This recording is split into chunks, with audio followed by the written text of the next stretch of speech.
Cordial saludo, estudiantes de grado 1001.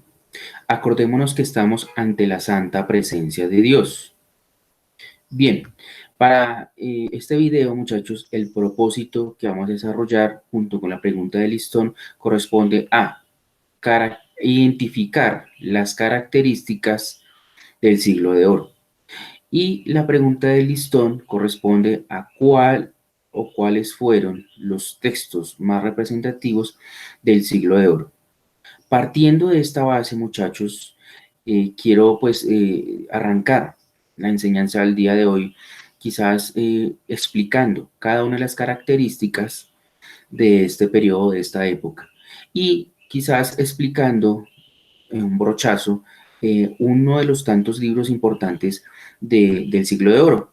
Entonces, pues para que ustedes lo tengan muy en cuenta, importantísimo en esta oportunidad que ustedes tomen nota. Voy a ir explicando uno a uno mediante el siguiente video cada característica y la explicación del libro correspondiente pues al siglo de oro. Entonces pues iniciamos, muchachos, estemos pues atentos a lo que van ustedes a evidenciar y vuelvo y repito, necesario que ustedes estén tomando nota referente pues a lo que van ustedes a escuchar en un momento. Bueno, muchachos, el siglo de oro, como ustedes ya lo saben, fue un periodo de desarrollo en España. ¿Sí? Esto se los expliqué a ustedes en la enseñanza anterior, en el video anterior. Pero es importante resaltar en esta oportunidad, chicos, que no solo se desarrolló en las artes o en la literatura, sino que también surgió las ciencias, la filosofía y también tuvo un auge en la fuerza militar. Existieron pues dos etapas. Uno, en el siglo XVI, donde surgió el Renacimiento, y la segunda, el Barroco. Esta ya surgió en el siglo XVII. Estas dos épocas, o perdón, estas dos etapas se las expliqué a ustedes, vuelvo y repito también en el video anterior. Durante esta fase fue fundamental el papel de los Habsburgos, o también llamados los Austrias. Allí pues tuvo una influencia y dominio político y permiten pues la prosperidad para España. Bien, eh, parados en esa base, muchachos, hubo también dos eventos que desarrollaron o se ejecutaron en el siglo de oro. La primera, la publicación de la gramática en España. La publicación de la gramática en España. ¿De quién? De Antonio de Nebrija. Es importante que tengan en cuenta muy bien ustedes ese autor, donde habla el estudio de la lengua castellana, inclusive también de sus reglas. Ya en el segundo punto, muchachos, también se habla sobre la llegada de Cristóbal Colón a América. Bien, el propósito anterior de la clase anterior, muchachos, les había dicho a ustedes sobre el analizar la lengua castellana, pero también no les había comentado sobre quién había desarrollado quizás la gramática en España junto con sus reglas. Entonces, para que ustedes tengan en cuenta este autor también que es netamente necesario, inclusive puede ser una pregunta también del quiz que voy a dejar en el modo después de terminado pues, de este video el próximo miércoles. Mm, Antonio de Nebrija, vuelvo y repito, pues fue el precursor de la lengua castellana junto con sus reglas. En cuanto a los eventos que ponieron fin a toda esta época, también se pueden resaltar dos. Uno, la firma del Tratado de los Pirineos, donde se termina la guerra entre España y Francia. Y dos, la muerte de Calderón de la Barca.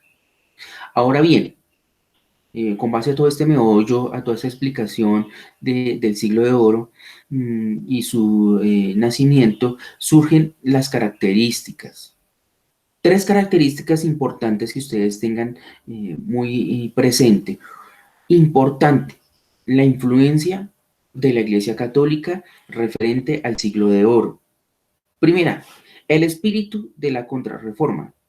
La Iglesia española surge en un periodo esencial donde el catolicismo reflejado inclusive en varias obras literarias. Entonces allí siempre tiende a haber quizás la injerencia, la participación de la Iglesia Católica.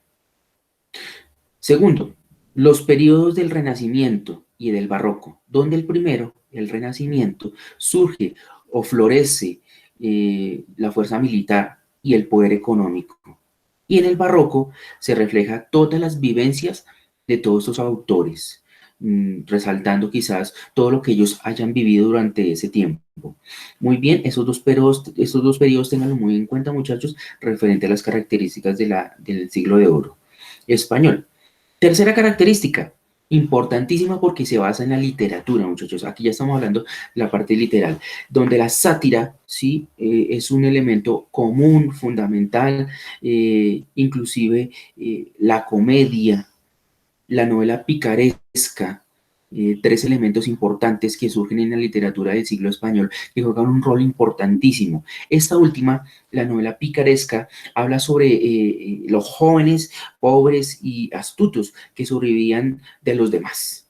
Un ejemplo de la novela picaresca, Lazarillo de Tormes, que ya lo vamos a desarrollar, les voy a explicar así en un brochazo rápidamente qué habla Lazarillo de Tormes. Otro punto, en la lírica se resalta dos autores que inclusive trabajamos el año pasado, muchachos, Garcilaso de la Vega y Luis de Góngora. Ya en el teatro hablamos de Félix López de Vega y Pedro Calderón de la Barca. Y en la narrativa, Miguel de Cervantes Saavedra, el máximo representante del siglo de oro, Miguel de Cervantes Saavedra. Además, se convierte él en el precursor de la novela moderna con su obra Don Quijote de la Mancha. Entonces podemos decir que este autor es fundamental en el siglo de oro, no solamente por el texto que escribió, sino realmente porque es los pioneros o es el que realmente jalona este periodo. Bien, ya hablando de referente al texto, de la novela picaresca y de todo este, quizás, característica importante del siglo de oro, vamos a hablar del Lazarillo de Tormes. Este es un texto anónimo y se dice que las primeras ediciones fueron creadas en 1554. Bien, Lazarillo cuenta su propia historia desde su infancia, donde su padre es acusado de robo y inclusive cuando él tenía tan solo 8 años de edad, el padre de Lázaro es obligado a servir a un caballero, donde en una de tantas expediciones termina perdiendo la vida. Ya después de esto, Lázaro va a vivir con su madre, Antonia Pérez, y lo lleva a vivir en la ciudad, donde ella se casa con un hombre y tiene un hijo. Viven cómodamente, tiene buen alimento, sin problemas aparentes. Pero después de mucho tiempo, Lázaro resulta quizás teniendo conflictos en este núcleo familiar y resulta viviendo con un clérigo. Él pues comienza a trabajar con él le brinda todas las ayudas y demás, pero no le va muy bien. ¿Mm? Porque pues él decía, mencionaba que dicho clérigo era un personaje avaro, mezquino y pues también no lo alimentaba muy bien. Por tanto, él decide irse. Luego pues después de que Lázaro se haya cansado de esta situación, decide pues robarle un pan también a este clérigo. Y pues con base a todo este meollo y todo este conflicto que se presentó, pues el clérigo también decide despedirlo. Se junta un poco de situaciones que él se cansa porque no lo alimenta bien, empieza a hurtar al clérigo y pues bueno, deciden más bien tomar la decisión de retirarse, de irse.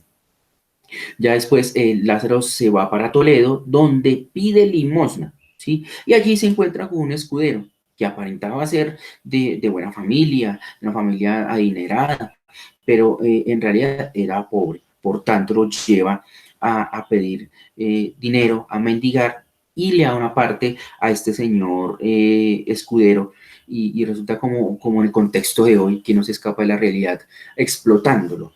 y quizás aprovechándose de él. Ya después de tanto tiempo, Lázaro empieza a vivir con un fraile, un capellán, vive situaciones bastante complicadas, difíciles, pero entonces a raíz de todo este meollo y todo este conflicto, resulta él casándose y a fin de cuentas resulta teniendo la estabilidad que él tanto quería en la vida. Este quizás es el resumen de Lazarillo de Tormes, muchachos, para que ustedes también pues, lo tengan muy presente. Y les voy a dejar, inclusive, un resumen de este libro también, que es importante que ustedes lo tengan muy presente y pues lo lean, porque seguramente voy a dejar algunas preguntas en el modo con base a este texto, Lazarillo de Tormes, y algunos de los autores que les acabo de mencionar. Cualquier duda, cualquier inquietud, pues bueno, me la escriben en la plataforma o en mensajería y estaré atento a resolverlas. Viva Jesús en nuestros corazones. Hasta pronto. Muchas gracias.